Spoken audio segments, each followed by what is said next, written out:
안녕하세요. 네, 금요 집회에 오신 여러분들을 예수님의 이름으로 환영합니다. 잠시 기도하고 금요 집회를 시작하겠습니다. 사랑과 은혜 하나님, 이렇게 바쁜 일주일을 보내고서 다시 주님 앞에 나와서 예배 드리려고 하는 우리 영혼들을 축복하여 주시기를 소망합니다. 하나님, 이 시간 세상이 알 수도 없고 줄 수도 없는 놀라운 비밀의 말씀들로 저희를 위로하여 주시고 회복시켜 주시고 저희가 그 말씀을 통하여 하나님의 구원에 더욱 가까이 가며 하나님 주시는 참된 기쁨과 자유를 누릴 수 있는 귀한 시간 허락하여 주옵소서. 성령 하나님 이 시간 함께하여 주시고 주님 말씀이 온전히 선포되게 하시고 말씀을 가로막는 모든 세력들을 물리쳐 주시옵소서. 우리 주 예수님의 이름으로 기도드렸습니다. 아멘. 네. 저희가 지난 시간까지 누가복음 1장 13절 말씀 계속 나눴죠. 요한이라는 이름에 대해서 아주 오랜 시간 동안 저희가 말씀을 나누었습니다. 요한이라는 이름은 하나님은 은혜로우시다. 하나님은 자비로우시다. 그런 뜻이라고 말씀을 드렸습니다. 그것이 이제 복음의 핵심이라고 말씀드렸죠. 그래서 예수 그리스도께서 우리에게 주려고 하는 것이 바로 은혜. 하나님이 주시는 모든 것이 은혜고 그중에 우리에게 생명을 주셨고 우리에게 일용할 양식을 주셨고 우리에게 또 복음을 믿을 수 있는 믿음을 주셨고 예수 그리스도를 통한 그런 구원의 은혜를 주셨고 그 모든 것들이 다 은혜다. 은혜의 핵심은 대가가 없다. 거저 주시는 것이다. 이렇게 말씀드렸어요. 그래서 뭔가 은혜를 얻으려고 노력하는 그 노력이나 성과가 필요 없고 그저 하나님께서 주시는 그 은혜를 기쁨으로 감사로 받아들이면 된다라고 말씀을 드렸습니다. 그래서 지난 시간에 얘기했던 것은 기독교의 복음이 뭔가 타락을 하려고 할 때마다 계속해서 노력이나 성과를 강조하게 된다. 그러나 복음의 그런 그 종교 개혁, 뭐 기독교의 개혁이라든지 예수 그리스도를 통한 기독교의 개혁 혹은 마틴 루터의 기독교를 그 개혁 이런 것을 보면은 항상 은혜로 돌아간다. 구원이라는 것은 어떤 우리의 노력과 성과로 얻어지는 대가가 아니라 하나님이 은혜로 주시는 선물이다. 이런 말씀을 저희가 지난 시간까지 드렸습니다. 오늘은 이제 누가복음 1장 14절 말씀 저희가 나누려고 하는데요. 거기 보면 그 아들은 내게 기쁨과 즐거움이 되고 많은 사람이 그의 출생을 기뻐할 것이다. 근데 여기서 이제 그 아들이라는 것은 요한이죠. 네, 이 장면 다 아시다시피 이제 천사가 사가랴에게 오랫동안 아기를 낳지 못했던 사가랴에게 아들을 줄 것인데 그 아들은 이제 어떤 아들일 것이다라고 예언하는 장면이죠. 그래서 지난 시간까지는 그 아들이 이제 요한이란 이름을 주면서 은혜, 하나님의 은혜, 하나님께서는 그런 예수 그리스도를 통한 구원의 은혜를 주실 것이다. 그런 예언했다면 오늘은 그 요한이라는 아들이 기쁨을 줄 것이다. 여기 보면 두 가지 기쁨을 주죠. 너에게 기쁨이 되고 많은 사람이 그의 출생을 기뻐할 것이다. 이렇게 이야기를 하고 있습니다. 이 기쁨, 저희가 지난 시간까지는 은혜와 자비에 대해서 이야기를 많이 했는데, 오늘은 이제 기쁨에 대해서 이야기를 하려고 해요. 은혜라는 단어가 기독교의 핵심이라고 말씀드렸던데, 기쁨도 마찬가지입니다. 기쁨도 우리 기독교 신앙에 있어서 굉장히 중요한 핵심 단어 중에 하나예요. 우리가 많은 그런 어떤 신앙적 용어가 되게 중요함에도 불구하고 우리가 그것을 오해하거나 간과하는 단어들이 꽤 많죠. 뭐 대표적으로 저희가 지난 시간까지 나눴던 은혜라는 단어가 그런데 그 은혜라는 단어도 참 많은 사람들이 그 의미를 오해하고 있죠. 그다음에 이제 기독교 우리 그 어떤 평상시 교회 생활이나 이런 신앙생활 할 때도 그 은혜라는 단어를 참 잘못 사용하는 경우가 많죠. 잘못 사용하는 경우가 많죠. 그래서 저희가 아주 오랜 시간 동안 은혜의 의미가 무엇인지를 이렇게 말씀드렸는데 이 기쁨이라는 단어도 비슷한 단어 중에 하나입니다. 굉장히 우리 신앙의 핵심이지만은 우리가 오해하고 있는 단어 중에 하나예요. 우리가 그 예수님의 사역을 보면 예수님이 왜 사역하셨습니까? 이 땅에 내려오셔서 어떤 우리를 죄에서 구원하시고 영원한 생명을 주시고 왜 그러셨을까? 그것은 이제 예수님과 하나님의 차원에 이제 의미하자면 하나님은 사랑이시기 때문에 그 사랑으로 우리를 사랑하셔서 우리와 함께 하나님 나라에서 교제하시기 위함이죠. 그럼 우리는 왜 구원하셨을까? 우리의 차원에서는 그게 뭐가 좋을까? 그 앞서서 그럼 하나님 우리를 왜 창조하셨을까라는 질문도 필요하고, 그러면 왜 예수님께서 우리를 구원하신 것이 우리에게는 과연 어떤 사건인가? 하나님에게 있어서는 우리를 사랑하신 하나님이 하나님과 함께 우리가 산 사건의 의미라면, 그럼 우리의 차원으로는 그 예수 그리스도의 십자가 사건과 부활의 사건이 무슨 의미가 있을 것인가? 바로 기쁨을 주시기 위함이라는 거죠. 그러니까 예수님이 우리를 구원하셔서, 그 앞서서 예수님이 이 땅에 오셔서 사역을 하시고, 예수님이 십자가 달려 죽으시고, 예수님이 부활하심으로 우리에게 영원한 생명을 이루신 이유는 바로 우리에게 기쁨을 주시기 위해서라는 거예요. 거기 앞에 이제 제가 화면에 요한복음 15장 11절 말씀 띄워드렸죠. 한번 함께 읽어보겠습니다. 내가 너희에게 이러한 말을 한 것은 내 기쁨이 너희 안에 있게 하고 또 너희의 기쁨이 넘치게 하려는 것이다. 그 다음에 요한복음 8장 32절 말씀. 그리고 너희는 진리를 알게 될 것이며 진리가 너희를 자유롭게 할 것이다. 근데 여기서 자유를 준다는 거는 기쁨을 준다는 것과 같은 뜻입니다. 왜냐하면 어떤 억눌린 상황에서 자유하게 되면 기쁨을 누리기 때문에, 물론 자유와 기쁨이 같은 뜻은 아니지만 마치 동전의 양면처럼 자유를 누리게 되면 기쁨을 누리게 되어 있다는 거죠. 기쁨과 자유가 굉장히 연관이 있다는 거예요. 그래서 여기선 자유롭게 할 것이다라고 이야기를 하고 있지만 그 내면으로는 너희를 자유롭게 해서 너에게 기쁨을 줄 것이다라는 예수 그리스도의 의도가 담겨 있다라고 이해할 수 있다는 거죠. 마태복음 11장 28절에서 보면 수고하고 무거운 짐진 자들아 다 내게로 오라 내가 너희를 쉬게 하리라. 쉼인데 이 쉼 또한 기쁨이랑 연결이 돼 있는 거예요. 네. 아주 15절에서는 15장 11절 요한복음 15장 11절에서는 예수님 아주 직접적으로 내 안에 있는 기쁨이 너희 안에 있게 한다. 그러니까 내 기쁨을 너희에게 주신다는 거잖아요. 그러니까 예수님께서 이 땅에 오셔서 어떤 말씀을 하시고 사역을 하시는 그 목적은 뭐냐면 예수님의 기쁨을 우리에게 주시려는 겁니다. 우리가 아까 기쁨에 대해서 이야기했는데 그 기쁨, 이 기쁨은 헬라어로 샤라라는 이제 뜻이에요. 하라라고 읽을 수도 있어요. 우리 교회에 이제 최하라 자매님 계신데 오늘 들어오셨죠? 우리 최하라 자매님. 하라라는 이 뜻이 기쁨이란 뜻이에요.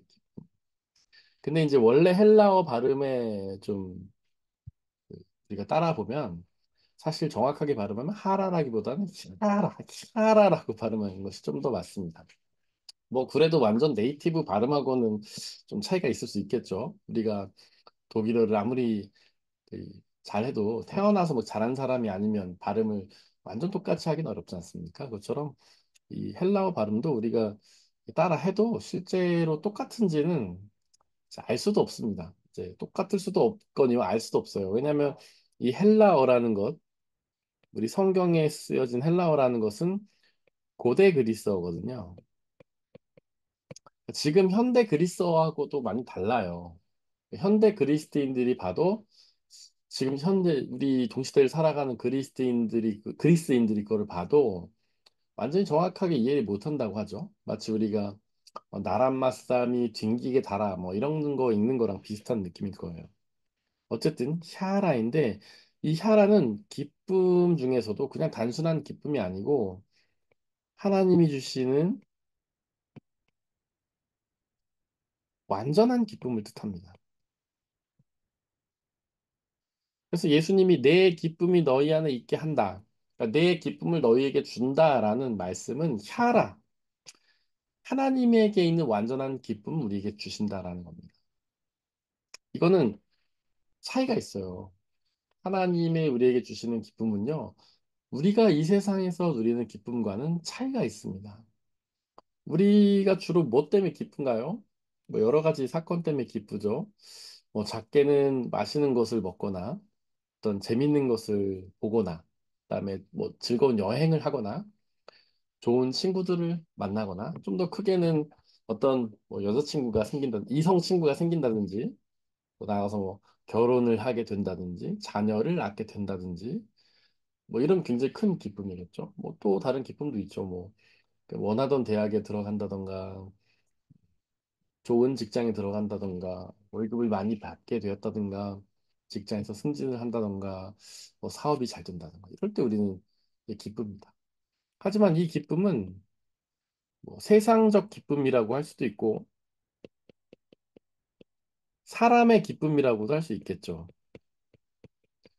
이거는 샤라가 아니에요. 샤라가 아닙니다. 이거는 일단 샤라의 정리는 하나님에게서 주신, 하나님이 주시는 기쁨이잖아요. 그리고 영원하고 완전한 기쁨이거든요. 하나님의 속성은 영원하고 완전하시지 않습니까? 그래서 하나님의 속성은 영원하고 완전하시기 때문에 하나님이 주시는 것들은 다 영원하고 완전합니다. 그래서 하나님이 주시는 기쁨 또한 영원하고 완전한 기쁨이에요. 한 번 기쁘면 그 기쁨이 사라지지 않고 영원히 지속되는 거. 그리고 한 번 기쁘면 그 기쁨이 그 어떤 어려움에도, 고난과 뭐 슬픔과 공격이나 유혹이나 시험에도 절대로 사라지지 않는 완전한 기쁨이라는 거죠. 근데 우리의 기쁨이라는 거, 세상적 기쁨, 인간적인 기쁨은 그렇진 않잖아요. 우리가 뭐 이 세상에서 어떤 기쁨을 누린다고 해도 그게 영원하지 않지 않습니까? 뭐 길어야 뭐 며칠, 짧으면 몇 시간이면 사라져 버리는 거 아니에요? 정말 원하는 걸 얻어도 금방 사라져 버리는 게 기쁨이잖아요. 원하는 대학에 들어갔어요? 근데 막 시험 보다 보면 야, 내가 왜 이렇게 생고생 하고 있나? 막 그런 거 아니에요. 대학 처음에 들어갔을 때 막 기뻐하다가.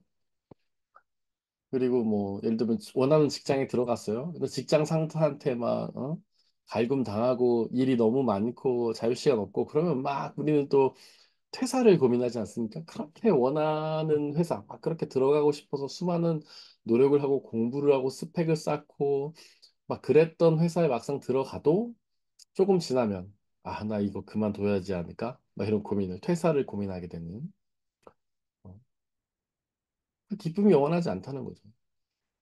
뭐 다른 것도 마찬가지죠. 우리가 이성 친구를 만난다든지 어떤 결혼을 하게 돼서 가정을 이룬다든지 자녀를 낳게 된다든지 기쁨의 크기가 물론 크기는 하지만 이거 사라지는 거죠. 결혼도 잘해야 되지 않겠어요? 네, 결혼을 잘해서 정말 원하는 짝을 만나면 그 기쁨이 지속될 수는 있겠죠. 하지만 완전하진 않죠. 어떤 부부싸움이라는 걸 할 수밖에 없지 않습니까? 이 세상에 부부싸움을 안 하는 부부는 없죠. 저희 부부도 종종 하는데, 저희 부부는 이제, 뭐, 전에는 진짜 안 하다가, 이제 아이들이 조금 이제 태어나면서, 그리고 커가면서, 아이들 문제로 좀 다툰 적은 있어요. 뭐 심하지는 않지만, 어쨌든, 부부싸움이라는 걸 한단 말이죠. 그럴 때는 기쁘겠습니까? 기쁘지 않죠. 그러니까, 뭐 맛있는 거 먹는 것도 마찬가지예요. 아무리 맛있는 걸 먹어도 일정량 먹으면 그게 맛없어지지 않습니까? 네, 그리고 그 기쁜 먹어서 맛있어서 좋은 감정이 불쾌해지잖아요. 뭐 배불러서 힘들어지고 뭐 다른 것도 다 마찬가지예요. 뭐 회사에서 승진을 한다든지 사업이 대박 난다든지 다 마찬가지죠. 뭐 이렇게 그 얼마 전에 제가 그 얘기도 드렸었지만 어, 그 로또 로또란 단어가 생각이 안 나서 로또를 해서 당첨된 사람들을 이제 몇 년 뒤에 이렇게 조사했다지 않습니까? 그래서 그들이 행복한지를 조사해 봤는데 정말 단 한 명도 행복한 사람이 없다 하지 않습니까? 뭐 어떤 사람들은 뭐 정말 그 흥청흥청 써가지고 오히려 노숙자로 된 사람들도 있고, 그다음에 주위의 친구나 가족들하고 관계가 다 나빠져가지고 그런 사람도 있고, 하여튼 뭐 굉장히 어려움을 이렇게 당하잖아요. 그 유명하고 뭔가 이렇게 성공하고 사람들에게 알려질수록 인생이 더 고달픈 것 같습니다. 연예인들 뭐 사기당하고 이런 얘기 들어보면 참 그들이 이렇게 공인이기 때문에 당한 아픔이 많은 것 같아요. 그러니까 뭔가 이 세상에서 누리는 기쁨이라는 것은 영원하거나 완전하지 않아요. 제한적이에요. 근데 우리가 하나님이 주시는 기쁨은 그것과는 완전히 다른 거예요. 우리는 하나님이 주시는 기쁨을 이 기쁨이라고 생각합니다. 그래서 우리가 세상에서 누리는 기쁨이 좀 영원히 지속되는 상태라고 생각해요. 그래서 참 이런 기쁨을 누리기 위해서 우리가 애를 많이 쓰는데 어떤 종교적인 노력들을 하죠. 근데 우리가 가장 많이 하는 것 중에 하나는 뭐 기도원에 가서 기도를 한다던가 이런 거죠. 뜨겁게 기도를 하고 찬양을 하고 그때 우리는 기쁨을 누려요. 근데 저는 과연 그것이 하나님 주시는 기쁨일까? 그런 생각을 좀 해보게 되는데 그게 우리는 이제 하나님이 만났다, 하나님 은혜를 주셨다라고 자꾸 표현을 하지만 이게 많은 학자들이 그건 어떤 그 엑스타시와 같은 자기 만족의 감정이다.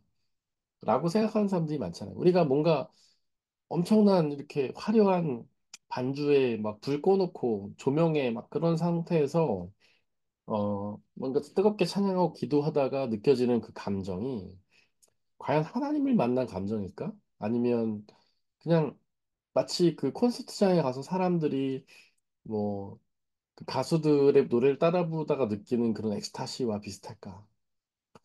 근데 저는 뭐 조심스러운 이야기이긴 한데 하나님을 만날 수도 있겠죠. 하나님께서 은혜 주셔 터치해 주신 걸 수도 있겠지만은 약간은 좀 어떤 콘서트장에서 느끼는 그 감정과 비슷하지 않을까 하는 생각도 많이 들어요. 왜 그러냐면 그 급변이 곧 사라지기 때문이죠. 꼭 그런 장소를 또 찾게 되잖아요. 사람들이 뭐 수련회 가가지고 어떤 그렇게 막 조그만 수련회 말고 큰 수련회 가서 엄청난 밴드를 막 불러다가 막 엄청난 화려한 조명에다가 그렇게 막 찬양하고 나면은 굉장히 뭔가 하나님 만난 느낌, 은혜를 충만한 느낌을 느끼죠. 그게 한 3, 4일 간단 말이죠. 그러고 나서 그런 분들의 공통점 뭐냐면 다음에 또 거기를 찾게 되는 거죠. 거기를 가야 또 은혜를 느낀다고 생각하는 거예요. 과연 그걸 우리가 하나님의 기쁨이라 할 수 있을까? 왜냐하면 하나님의 기쁨이라고 한다면 그것이 영원하고 완전해야 되기 때문이에요.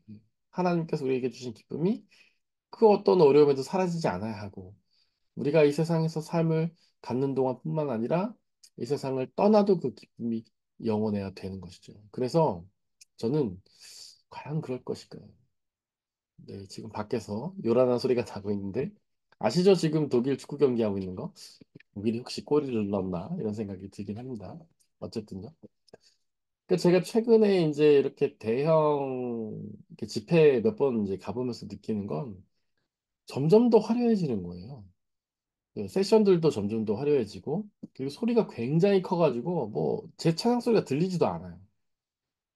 뭔가 이렇게 찬양을 하면 내 목소리도 들리고 기도 소리도 들리고 이래야 되는데 소리가 너무 크니까 그게 들리질 않아요. 그리고 일단 엄청나게 화려한 조명들이 다 동반이 됩니다. 물론 뭐 그걸 저는 싫어하고 나쁘다는 뜻은 아니에요. 뭐 화려한 세션에다 화려한 조명이 무조건 나쁘다는 건 아니지만은 그것이 약간 뭔가 이렇게 엑스터시적인 감정을 유도한다는 차원에서는 그렇게 바람직한 것일까? 정말 그것이 하나님께서 우리에게 주시는 기쁨인 걸까? 이런 생각이 들게 되는 거죠. 하나님을 만난 기쁨은 영원합니다. 완전합니다. 그 어떤 어려움에도 우리는 무너지지가 않아요. 근데 이 기쁨을 과연 저의 언어로 표현할 수 있을까? 저는 어렵다고 생각합니다. 저는 목사지만 하나님의 말씀들을 전해야 되는 입장에 있지만은 늘 하나님 앞에서 부족함을 느끼고 또 여러분들 앞에서 부족함을 느끼는 것은 이 하나님의 어떤 은혜뿐만 아니라 그 성경에 기록되어 있는 이 단어가 주는 그런 그 진짜 의미들 그것들을 제가 하나님의 것들이죠. 온전히 제가 할 수 있는 말로 전하기가 참 어렵다. 늘 그 한계 속에 부딪혀요. 그래서 이 기쁨을 설명하면서도 뭐 비교할 말이 없는 거죠. 빗댈 말이 없어요. 완전히 똑같은 게 없기 때문이죠. 물론 성경은 다 비유로 되어 있습니다만은 아날로기라고 하는 그거는 완전히 똑같은 거를 우리가 설명할 수가 없기 때문에 이 땅에 있는 것들하고 빗대어 설명을 하는 거죠. 성경의 언어는 다 비유예요. 뭐 요한계시록에 있는 하나님 나라의 모습에 보면 금은 보석이 달려 있고 이런 것도 다 비유죠. 실제로 하나님 나라에 금은 보석이 있다라기보다는 그 나라가 너무 좋은 곳이고 너무 화려한 곳이고 너무 아름다운 곳이기 때문에 그렇게 금은 보석에 빗대는 것뿐이죠. 이 기쁨도 이제 제가 그 아날로기로 비유를 해서 빗대어 설명을 해야 되는데 일단은 온전히 똑같이 설명할 자신은 없습니다. 저는 인간이고 하나님의 것들을 온전히 어떻게 설명할 자신이 없어요. 근데 저도 이 기쁨을 이제 누렸었고 누리고 있기도 하지만 완전히 이 감정을 설명하기가 참 어렵습니다. 일단 비유하자면 그런 거예요. 가장 비슷한 게 뭘까 하고 생각해 보면 연인 간의 어떤 사랑의 감정에서 오는 기쁨인 것 같아요. 사랑에서 오는 기쁨. 근데 제가 종종 어떤 기독교 신앙을 사랑의 이제 연애에 빗대죠. 그거는 뭐 제가 혼자 상상해낸 건 아니고 성경에서 하나님께서 당신은 사랑이라 말씀하셨고 요한일서에 보면 하나님과의 사귐이 신앙이라고 말씀하셨잖아요. 하나님과의 사귐, 다른 말로 하나님과의 교제죠. 다른 말로 하면 하나님과 연애하는 거예요. 그래서 그 어떤 하나님과의 교제의 감정을 가장 잘 빗댈 수 있는 것은 연인 간의 이제 사랑이죠. 연애죠. 근데 물론 다른 점은 인간의 연애는 제한적이라는 거죠. 완전하지 않다는 거예요. 영원하지도 않고. 그러나 하나님의 사랑은 영원하고 완전한 것이죠. 일단 그런 차이가 있어요. 그래도 그나마 그 남녀 간의 어떤 사랑할 때 느끼는 기쁨의 감정이 하나님이 우리에게 주시는 기쁨과 가장 유사하지 않을까? 저는 그렇게 생각을 해봅니다. 이제 하나님께서 그 남녀 간의 어떤 이성 간의 연애의 감정을 이제 믿음에 빗댄다는 측면에서 보면 그렇죠. 그래서 사랑 다 해보셨지만은 뭐 저도 해봤지만 물론 인간의 사랑은 영원하지 않기 때문에 그 서로 연애를 할 때 느끼는 기쁨이 영원하진 않죠. 완전하지도 않고. 하지만 그때 가장 좋았을 때 가장 사랑할 때 그때 느꼈던 어떤 기쁨을 한번 떠올려 보세요. 그게 아마 가장 비슷하지 않을까 싶어요. 그때는 좀 세상이 아름다워 보이죠. 그냥 기분이 좋고 행복하죠. 그리고 실제 어렵고 힘든 일을 만나도 그 일을 막 스트레스 받아갖고 막 이렇게 힘들어하고 괴로워하는 것이 아니라 그냥 뭐 별거 아닌 것처럼 생각하게 되고 기쁨으로 감당하게 되죠. 예. 재수가 없는 일을 만나도 아, 그러려니 하고 넘기게 되고 그동안 미웠던 사람들을 보면 심지어 그 사람들을 사랑스럽게 볼 수 있게 되기도 하고 그동안 어떻게 마음의 여유를 나눌 수 없던 사람들에게도 뭔가 나눠주고 싶은 생각이 드는 그런 감정이 들지 않습니까? 이제 그런 기쁨이랑 그나마 비슷하지 않을까 싶어요. 그리고 이제 중요한 차이가 있다면 그런 기쁨은 이제 제한적이고 이제 완전하지 않지만은 하나님 주시는 기쁨은 영원히 영원하고 완전하다. 그래서 우리가 이제 그 예수님의 말씀을 복음이라 하지 않습니까? 복음. 복음. 이제 헬라어로 하면 유앙겔리온이에요. 이제 우리말로 번역하면 기쁜 소식이죠. 또 영어로 하면 good news, 독일어로 하면 gute Nachricht. 기쁜 소식이에요. 그래서 원래 이 유앙겔리온이란 단어는 이제 헬라어인데 로마에서 쓰던 언어죠. 로마가 초창기 로마 때는 헬라어를 썼습니다. 고대 그리스어. 그 다음에 로마가 시간 흘러오면서 라틴어로 변경이 됐는데 그 초창기 로마의 공용어는 헬라어였어요. 그때 이 유앙겔리온이란 단어가 어떤 의미냐면 그냥 기쁜 소식이 아니고 승전 소식이었어요. 승전 소식. 로마는 당시에 그 군사력을 가장 중요하게 생각했던 나라죠. 이제 황제가 있고 그 나라 영토를 굉장히 많이 확장해 가지 않았습니까? 그 확장해 나갈 때 황제 혼자 그걸 다스리지 못하니까 그 지역의 분봉왕들을 세워가지고 혹은 그 총독들을 세워가지고 거기를 통치하는 방식이었죠. 그래서 분봉왕은 그 지역 원래 거기에서 있었던 왕을 분봉왕이라고 한 거예요. 그냥 왕은 아니고 분봉왕이죠. 왜냐하면 어쨌든 주권 나라의 주권을 로마에 빼앗겼기 때문에 예를 들자면 유대는 원래 유대란 나라가 있었지만은 주권은 로마에게 뺏겼죠. 근데 로마는 특징적으로 그 유대라는 새 사회를 그냥 놔뒀어요. 완전 없애버린 게 아니에요. 그래서 거기에 왕이라든지 이런 사람들을 그대로 놔뒀어요. 그거를 이제 분봉학이라고 합니다. 성경에 보면 헤롯이라는 사람이 나오죠. 대신 그 로마 정부에서 총리들을, 아니, 총독들을 파견해요. 총독들. 그 사람들이 우리 성경에 보면은 유대 지역에 파견됐던 총독이 바로 빌라도죠. 그래서 이 총독들은요, 황제 후보들이에요. 그러니까 초창기 로마, 나중에 로마는 그렇지 않았지만 초창기 로마는요, 황제를 선출을 했습니다. 그 원로원이란 데에서 황제 후보를 받아갖고 그중에 투표를 해서 황제를 선출했어요. 근데 당시에 황제가 되기 위해서 가장 중요한 조건은요. 총독 중에서 황제를 뽑는데 그 총독 중에서 일단 영토를 확장한 총독, 전쟁을 막 열심히 해가지고 정복전을 벌여서 그 전쟁 영토를 확장한 사람들 총독들이 가장 황제로서 1등 후보예요. 두 번째로는 그 자기가 다스리고 있는 그런 지역에서 아무런 분란이 일어나지 않아야 돼요. 시끄러운 소식이 없어야 돼요. 거기에 뭐 그 사람들이 독립운동을 한다든지 데모를 한다든지 그래서 뭐 시끌벅적해진다든가 혹은 심지어 영토를 잃는다는 거 이러면 황제로서 이제 점수가 이제 빵점이 되는 거예요. 그래도 우리가 성경에 보면 이제 빌라도가 죄송합니다. 빌라도가 예수님 사건을 굉장히 예민하게 받아들이는데 예수님을 죽이라고 유대인들이 와갖고 굉장히 이제 뭐 이렇게 소리를 지르고 막 분란을 일으킬 것처럼 하죠. 그랬더니 빌라도가 보이는 반응이 뭐였냐면 자기가 볼 때는 그리고 그 아내가 볼 때는 예수님이 결코 그렇게 죽을 만한 죄를 지은 나쁜 사람이 아닌데 그 민중들이 유대 사람들이 그렇게 예수님을 못 박으라고 하니까 결국 못 박잖아요. 근데 그 밀란을 두려워한 거죠. 그 첫 번째로 그것보다 더 중요한 거는 뭐 그거는 기본이에요. 자기가 다스리고 있는 지역에서 아무런 어려움이 없게 만드는 것은 기본이고 더 나아가서 황제가 되기 위해서는 주변에 있는 나라들을 정복해가지고 전쟁에서 그 나라를 빼앗아야지 이제 황제 1번이 되는 거예요. 그때 전쟁을 이겼을 때 이제 우리야 전화가 있으니까 뭐 메일도 있고 전화도 있고 하니까는 예를 들면 막 전쟁을 이제 황제가 직접 나가는 건 아니지 않습니까? 총독들이 자기 군대를 입고 나가는데 전쟁을 하다가 지금 같으면야 뭐 승리하면 총독이 전화해가지고 황제님 저희가 이겼습니다 이렇게 하면 되지만은 지금은 그게 안 되잖아요. 아 그때는 그게 안 되잖아요. 그래서 그뭐 마라톤도 거기서 유래했다고 하는데 부하 중에 하나를 이렇게 메신저 하나 보내지 않습니까? 우리가 승전했다는 소식을 황제에게 알려라. 그 사람은 막 열심히 말을 타고 가가지고 뭐 이제 잠도 안 자고 뭐 쉬지도 않고 막 가가지고 황제한테 승전 소식을 전하지 않습니까? 바로 그 승전 소식을 유앙겔리온이라고 했던 거예요. 승전 소식.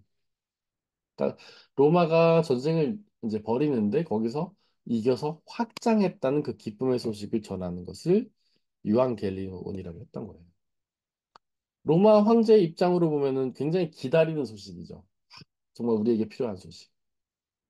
그리고 총독의 입장에서도 자기가 황제가 될 수 있는 아주 유일한 그런 점수를, 아주 우월한 점수를 딸 수 있는 중요한 기회이기 때문에 이 기쁜 소식을 엄청 기다릴 거 아니겠습니까?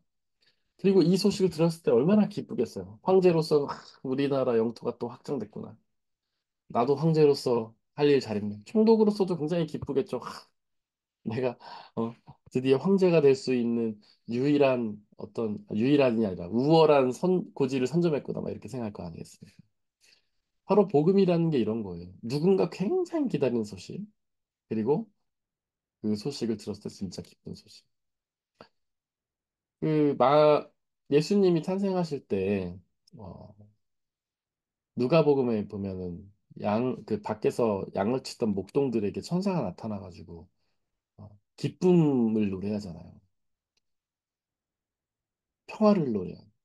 그것이 예수 그리스도가 이 땅에 오신 소식이 바로 기쁨이라는 거예요. 유앙겔리온인 거죠. 샤라인 거죠. 영원하고 완전한 소식이고 우리에게 가장 필요한 소식이 우리가 가장 듣고 싶어 하는 소식인 거죠. 그 예수 그리스도에 관한 소식만이 우리를 기쁘게 하는 것입니다. 저희가 이 시간에 잠시 기도하고 마치려고 하는데요. 과연 예수 그리스도에 관한 소식이 우리에게 유앙겔리온인지 샤라인지 한번 이 시간 우리가 고민해 봤으면 좋겠습니다. 지금 우리가 가장 듣고 싶어 하는 그런 소식, 그리고 우리를 가장 기쁘게 하는 소식이 정말 예수 그리스도에 관한 소식입니까? 사실 우리는 다른 소식을 기다리고 다른 소식 때문에 기뻐하고 있는 것은 아닌가요? 뭔가 세상에서 성공한다는 소식, 어떤 다른 세상적 가치를 얻는다는 소식을 유한겔리온이라고 여기는 것은 아닙니까? 그러나 우리에게 참된 유한겔리온, 참된 희라는 참된 기쁨은 바로 예수 그리스도에 관한 소식입니다. 오직 그 소식을 기다리고 그 소식으로 우리가 기쁨을 누리게 해달라고 이 시간에 잠시 기도하겠습니다. 사랑과 은혜 하나님, 오직 예수 그리스도에 관한 소식이 우리에게 유앙겔리온이며 샤라임을 고백합니다. 우리를 정말 기쁘게 하고 영원하고 완전하게 기뻐하는 소식이 오직 예수 그리스도에 관한 소식임을 고백합니다. 주님, 우리가 모든 마음과 뜻과 정성을 다해서 예수 그리스도에 관한 소식을 기다리고 바라게 하여 주시옵소서. 사실 우리가 바라는 것들은 다른 곳에 있을 때가 많습니다. 세상의 가치를 바랄 때가 많습니다. 그러나 하나님, 오직 예수 그리스도 앞에 우리의 모든 기대를 두게 하시고 예수 그리스도를 통해 우리가 온전한 기쁨 누릴 수 있게 역사하여 주시옵소서. 사랑과 은혜의 하나님, 또 이 금요일 이 시간에 저희에게 기쁨의 소식을 전해주심에 감사합니다. 부족한 입술로 전하였지만 성령 하나님 함께하여 주시고 이 말씀들이 우리 마음과 생각에 온전히 심어지게 하시고 귀한 열매 맺게 하셔서 영원한 생명과 참된 기쁨과 자유를 누리게 역사하여 주시옵소서. 오직 예수 그리스도에 관한 소식만이 우리를 참 기쁘게 한 소식인 것을 고백하오니 아버지여 우리가 오직 그 소식만을 기다리게 하시고 예수 그리스도 앞에 모든 정신을 집중케 하셔서 예수님 주시는 참된 구원과 기쁨 누리게 역사하여 주옵소서. 이제는 금요일이 지나 토요일 주일을 맞이합니다. 저에게 편안한 쉼을 주시고 주님과 함께 기쁨의 교제를 나누는 귀한 주말이 되게 역사하여 주옵소서. 우리 주 예수님의 이름으로 기도드렸습니다. 아멘. 좋은 밤 되시기 바랍니다.